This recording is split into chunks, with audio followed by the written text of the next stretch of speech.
안녕하십니까. 반갑습니다. 우리 특별히 예배에 참석하시고 특성해 주신 우리 흐르다 가슴속 깊이 흘러오는 것 같아요. 요즘 너무 그리운 게 여러분 시절에 부르던 예배와 찬송. 저는 YWCA라고 하는 명동 화해 모임이 있었는데 찬양 집회였어요.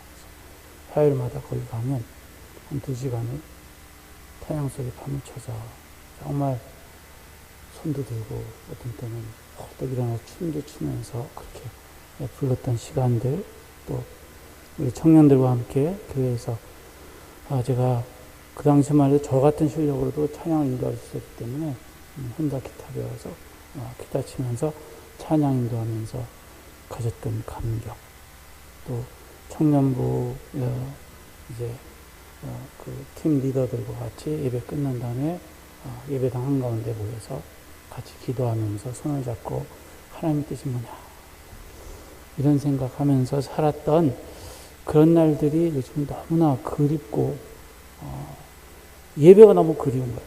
함께 쳐다보면서 얼굴과 얼굴을 보면서 저 사람이 얼마나 정말 간절하게 하나님을 찬양하는가, 이게 전염이 되거든요. 코로나만 전염되는 게 아니라 굉장히 전염력이 있고 그랬던 이제는 감정적으로 서로 안 되는지 모르지만 그런 마음들. 그래서 사실은 제가 설교가 총장님 끝난 다음에 그 다음 주 제가 설교였는데 요즘 제가 그 척추 시술을 받기 때문에 월 화요일 시술을 받아서 안 하고 싶고 안 할 이유도 있을 것 같아서 그걸 우리 다른 교수님한테 넘겼어요.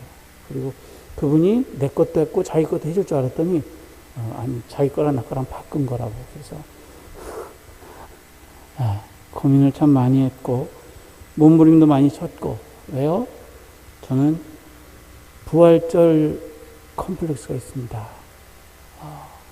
7년 전 우리가 세월호가 가라앉을 때 전 국민이 TV를 보면서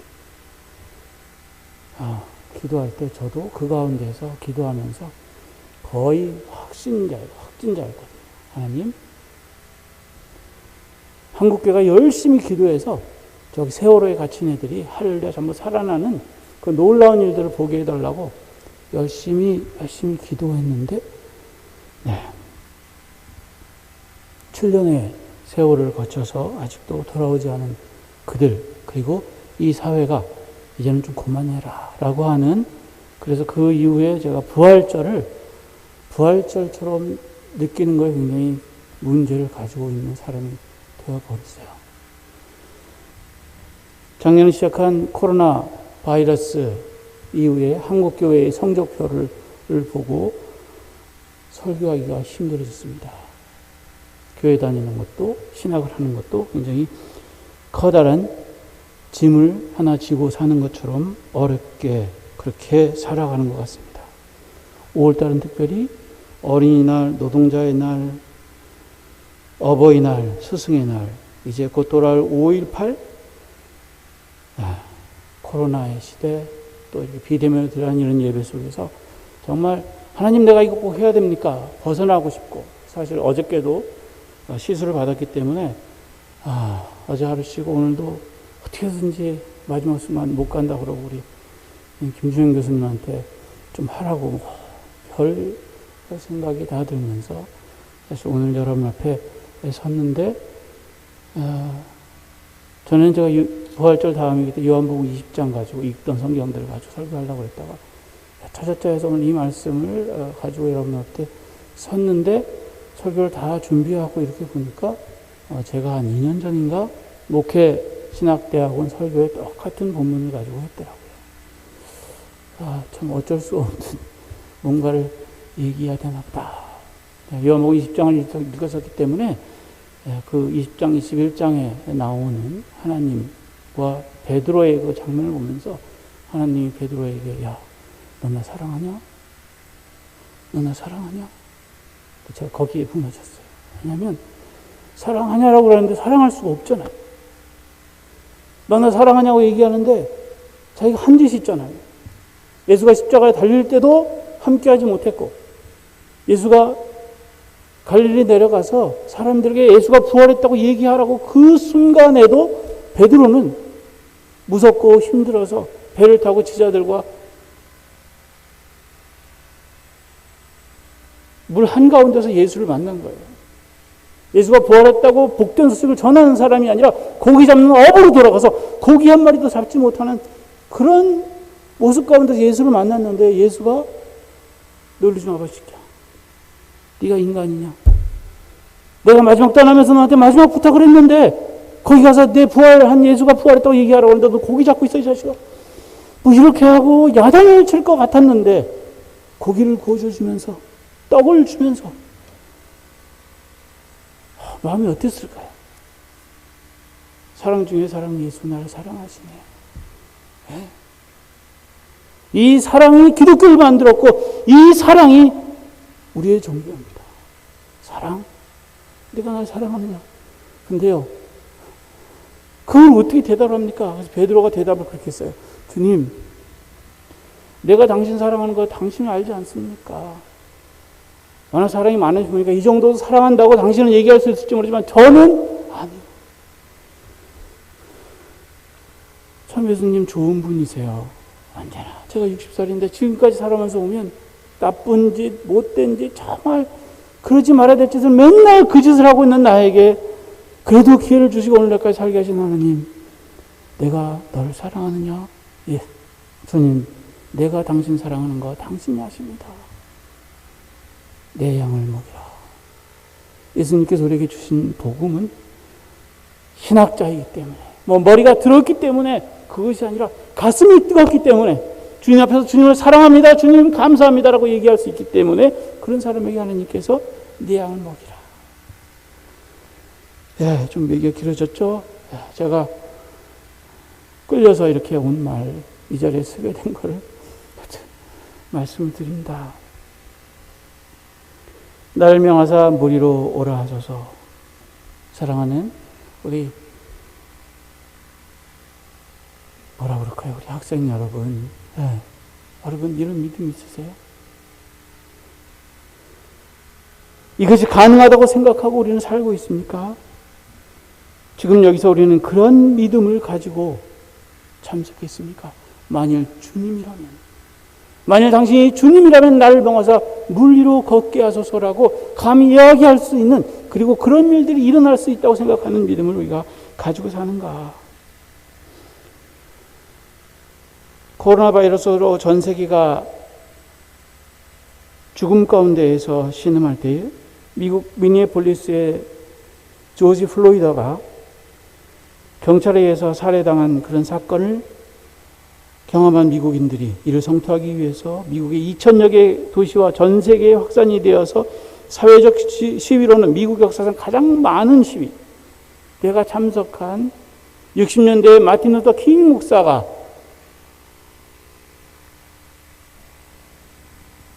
군중 집회를 열었던 것보다도 민권운동보다 훨씬 더 광범위하게 일어났다고 합니다. 그런데 그 시위에 대한 것을 60년대 시위에 대한 기억을 가지고 있는 팀 켈러라고 하는 목사님이 거기에 대해서 이런 얘기를 했습니다. 그 시대보다도 더 굉장한 광범위한 이 시위 속에서 내가 느끼는 허탈감, 내가 맛보는 다른 점이라고 하는 것은 거기에는 하나가 빠져 있다. 마틴 루터 킹 목사가 얘기했던 I have a dream, 나는 꿈을 가지고 있다. 워싱턴에서 집회를 하고 군중을 하고 돌아가면서 마지막으로 했던 I have a dream이라고 하는 그런 설교를 통해서 내가 지금 돌아가지만 나에게는 꿈이 있습니다. 언젠가는 모든 골짜기를 메워지고 모든 언덕과 산들은 낮아지고 거친 곳은 평평해지고 굽은 곳은 펴지고 하나님의 영광이 나타나고 모든 사람들이 다 같이 그 영광을 보게 될 그런 꿈이 나에게 있습니다. 이것은 우리의 희망입니다. This is our hope. 이것은 나의 신념이며 그것을 가지고 저는 남쪽으로 가겠습니다. 이러한 신념을 가지고 우리는 절망의 산을 깎아서 희망의 반석을 만들 것입니다. 이러한 신념을 가지고 with this faith, 또 시끄러운 이 나라의 불협화음을 형제의 아름다운 교환국으로 변화시킬 수 있을 것입니다. 이러한 신념을 가지고 같이 일을 할 수 있으며 같이 기도하고 같이 투쟁하고 같이 감옥에 가며 자유를 위해 일어설 수 있는 것입니다. 언젠가 자유를 얻을 수 있을 것을 알고 한 말입니다.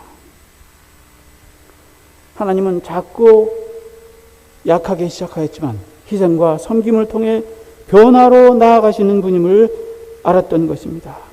그는 낙관론자가 아니었고 분노와 인권운동에 불어닥친 엄청난 풍랑에 대한 두려움이 있었지만 그러나 그는 희망을 가지고 있었습니다. 만일 주님이시라면 죽음으로 모든 것이 끝난 것 같았지만 3일 후에 부활하신 그분, 부활을 믿는 우리의 신앙이라면, 하나님께 뿌리를 둔 믿음과 희망이 있다면 이런 고백을 할 수 있다라고 팀 켈러 목사님은 이야기를 합니다. 우리에게는 이러한 희망의 절실히 필요한 때입니다.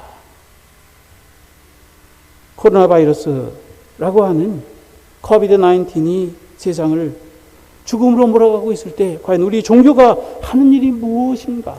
사람들은 우리에게 이야기합니다. 기독교는 복음을 전하는 것이 아니라 코로나 바이러스를 전하는 위험한 존재다. 세상을 살리는 존재가 아니라 자기들끼리만 모여서 자기들이 살기 위해서 주변에 위험을 주는 존재다라고 이야기하는데, 거기에 대해서 아니요, 우리는 꼭 예배를 드려야 합니다. 이 예배가 우리를 살리는 것입니다. 이 국가를, 이 민족을, 전 세계를 살리는 것입니다 라고 이야기할 수 있는 그러한 자신도 희망도 우리에게 없지 않습니까? 사랑하는 우리 형제 자매 여러분, 우리가 살면서 당한 어려움들은 지금까지 많이 있었습니다. 그리고 그러한 상황 가운데서 우리가 정말로 그것을 극복했던 그 순간 우리는 무엇으로 극복했는지, 그리고 우리가 이 위험을 어떻게 극복하여야 종교가 종교가 되고 기독교가 기독교가 되고 하나님이 하나님이 되는지를 우리는 배워야 할 때입니다.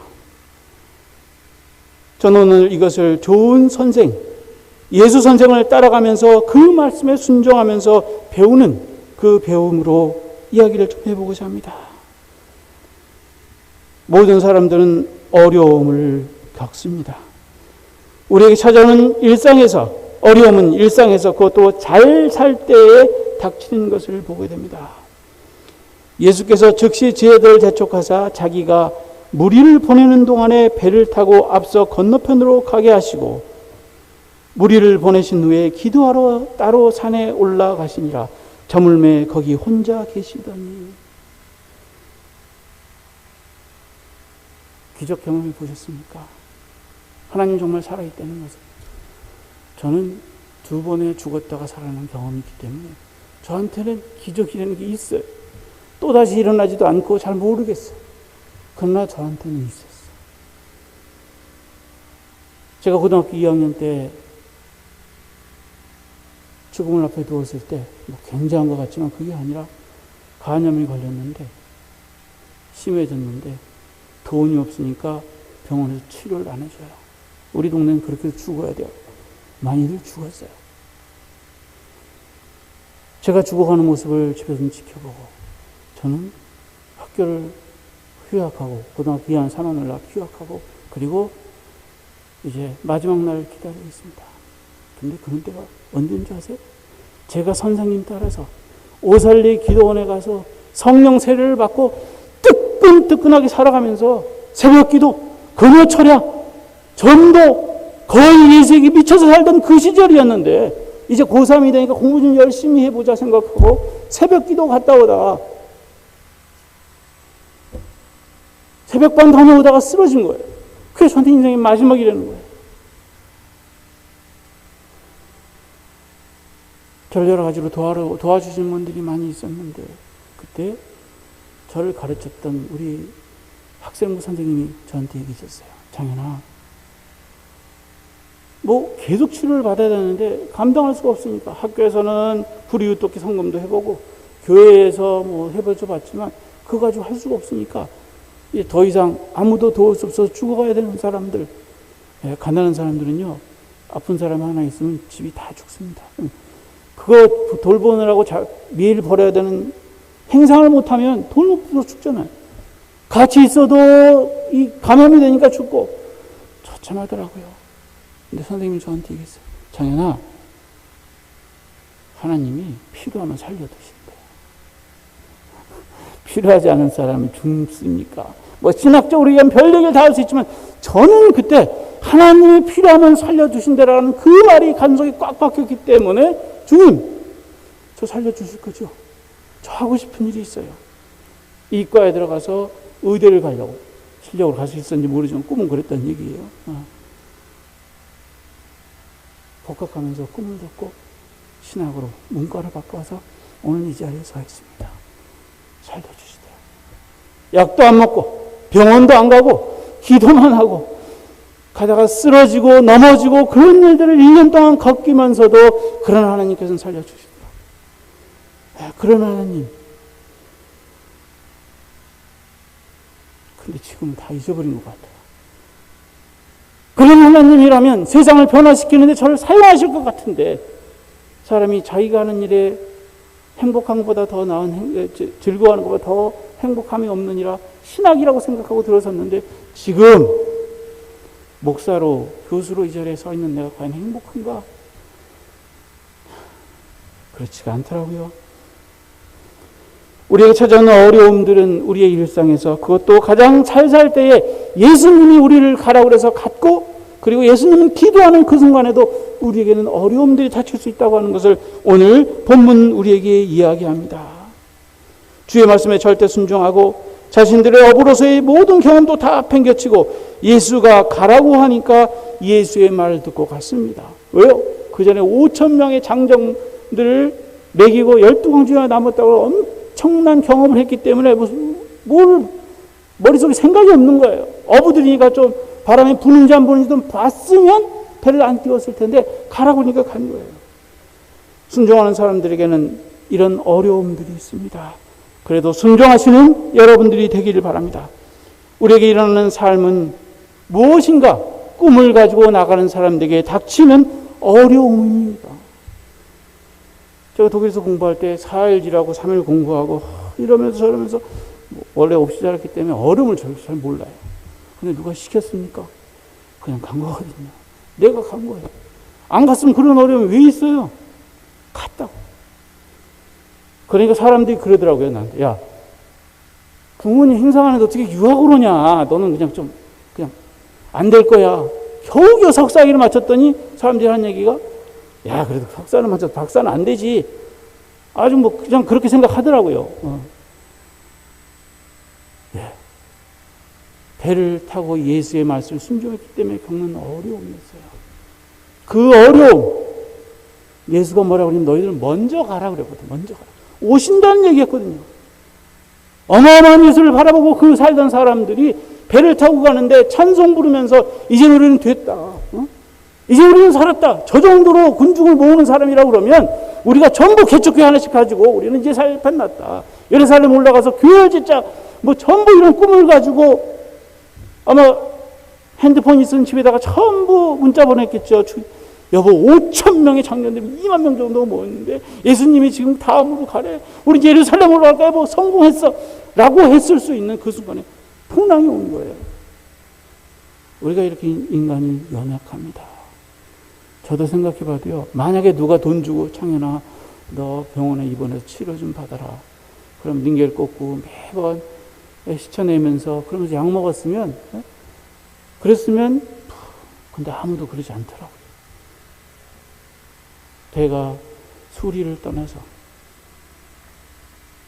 풍랑에 휩쓸리니까 거기는 아무도 없어요.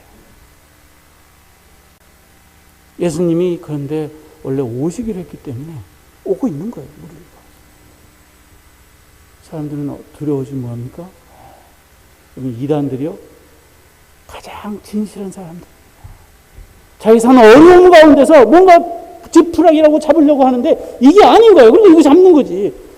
이거 하니까 따르게 좋아 보이는 걸 잡는 거예요. 너무 간절하니까 잡는 거라고. 우리는 너무 간절한 사람에게는 관심이 없어요. 돈도 있고 학벌도 있고 뭔가 있는 사람들이 교회에 나오고 뭔가 그런 사람들과 개척기도 할 수 있을 것 같고 그런 사람들과 학교도 운영할 것 같으니까 그런 사람들은 대환영을 하지만 그러나 죽어가는 사람들은 눈에 보이지도 않아요. 예수님이 지나가는데 백부장이 왔어요. 회당장이 왔어요. 회당장은 굉장히 예의 바른 사람이라고 주석가들이 얘기하더라고요. 왜요? 예수님 안녕하십니까? 제 딸이 좀 죽게 되었는데 좀 도와주시지요. 근데 한 여인은 18년 동안 혈병을 앓은 여인은 버르장머리 없이 몰래 숨어 있다가 다 이래 잡았대요. 오늘. 그래요? 아무도 안 봐주니까 그 여자의 믿음은 내가 어떻게 해서라도 옷자락으로 만들면 좋겠다. 사람들이 저리 가. 이거 무슨 일이 와가지고 없는 사람들이 굉장히 선한 사람들 생각하시죠? 그러지 마세요. 제가 꼬박만 살아보니까 새빵 사는데도요. 새빵 몇 줄 밀리니까 와가지고 수도꼭지 뽑아가더라고. 화장실 문 잠궈놓고 가요. 무슨 없는 사람들은 아니요. 그렇지 않아요. 예수의 제자들은 회당장이 온다니까 주님 회당장 오십니다. 그러나 남루하고 죽어가는 여인에게는 외면했더니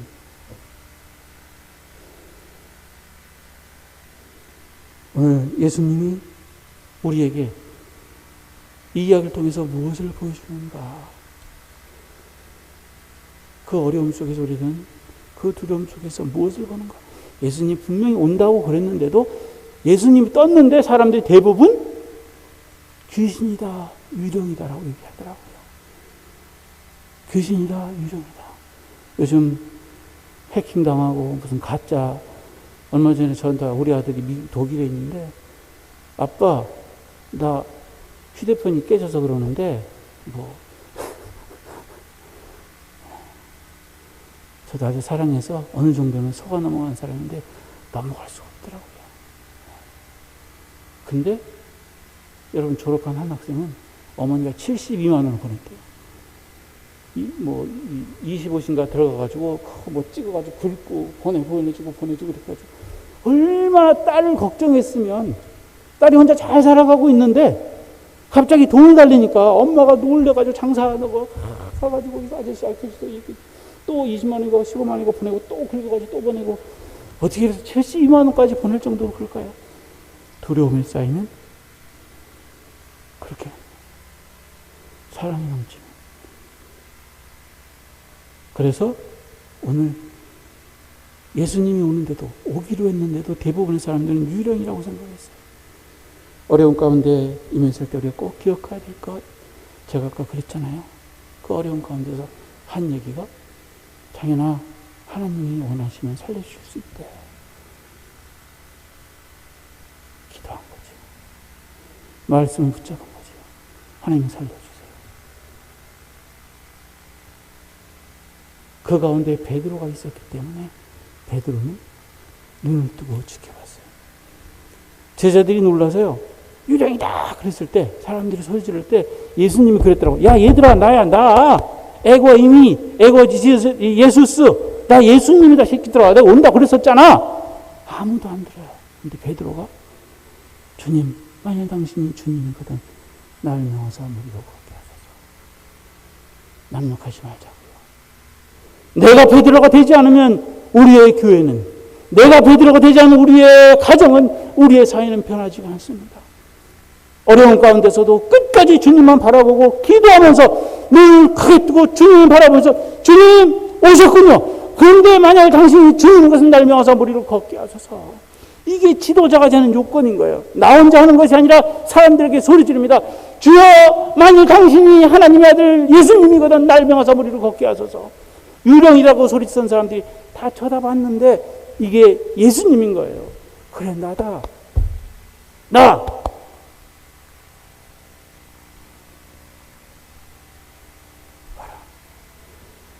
여러분 할렐루야. 여러분 삶 가운데 그런 일이 있었으면 좋겠어요. 주님만 바라보고 있다가 주님이 날 오라고 하시는 그 놀라운 일.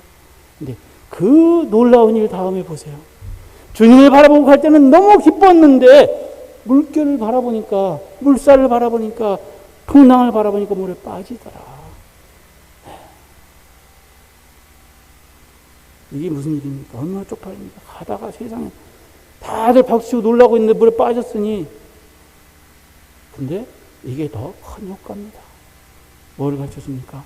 이제는 우리가 주님만 기도하는 것이 아니라 주님을 향해서 나아갈 때이고, 그리고 주님을 위해서 나아갈 때도 주님만 바라보지 않고 세상을 돌아보는 순간에 내가 좀 잘하면 세상이 나를 보게 하거든요. 바라보는 순간에 물에 빠지더라고요. 근데 베드로는요, 원래 수영선수거든요. 원래가 어부잖아. 근데 성경에 보면 빠지자마자 손을 뻗어서 주여 나를 구원하소서. 수영하지 않고 손을 뻗어. 예수님이 그 손을 잡아주셨어요. 즉시. 사랑하는 성도 여러분, 이런 경험, 만약에 예수님이 잡아주시지 않으면, 좀 물 좀 먹였으면 그걸 항상 인생의 경험을 가지고 트라우마를 가지고 살더라고, 사람들. 근데 예수님은 트라우마가 생길 시간도 안 주더라고요. 유령이다라고 소리치는 사람들은 예수를 믿었어도 예수를 그냥 신으로만 믿었지, 굉장한 사람으로 믿었지, 그분이 바로 하나님의 아들이라는 확신이 없었거든요. 그분만이라고 하는, 온리 그분만이라고 하는 생각이 없었는데 베드로는 그거 있었던 거예요. 마지막 순간에도 주님은 야, 믿음이 이렇게 없냐? 믿음이 아주 없는 게 아니라 이 작은 믿음을 가지고 있는 놈아. 그리고 살려주시더라고요. 오늘 이야기의 핵심은 여기 있습니다. 어디예요? 베드로가 아닙니다. 통랑도 아닙니다. 하나님. 예수가 베드로와 함께 배에 올라왔을 때 그 마지막이 어떻게 끝납니까? 배에 오르사 바람이 그치는지라 예수께 사람들이, 배에 있는 사람들이 예수께 절하여 이르되 진실로 하나님의 아들 예수이다. 절하다, 예비하다, 영어로는 워십이라고 되어 있고 프로스코니라고 하는 예비하다는 얘기예요. 우리도 예비하다는 뜻이 예를 갖춰 절하다는 얘기예요. 이 사건을 통해서 배에 있던 모든 사람들이, 전에는 믿지 않는 사람들이었고 불안한 사람들이었고 불신하는 사람들이었는데, 그 뱃속에서 일어난 일을 통하여서 그들이 마지막 순간에는 모두 예수 앞에 절을 하며 예배하며 고백한 것이 당신은 하나님의 아들이십니다. 하나님 살아계십니다. 하나님 짱입니다. 사랑하는 우리 목신대학원 학생 여러분, 그리고 목회를 준비하는 여러분, 우리가 잘 나가면, 우리가 뭔가를 이루었다고 하면 하나님께 올바로 예배하는 모임을 만드는 사람들이 되었으면 좋겠습니다. 하나님을 하나님 되게 하는 사람들이 되었으면 좋겠습니다. 베드로가 물 걸은 것이 대단한 것이 아니라 하나님이 그렇게 하신 것, 하나님이 배에 앉은 모든 사람들을 예배자로 바꾸기 위해서 그런 일을 했다고 하는 것을 믿으시고, 여러분들의 미래에도 베드로와 같은 그런 축복이 임하시기를 간절히 기원합니다. 감사합니다.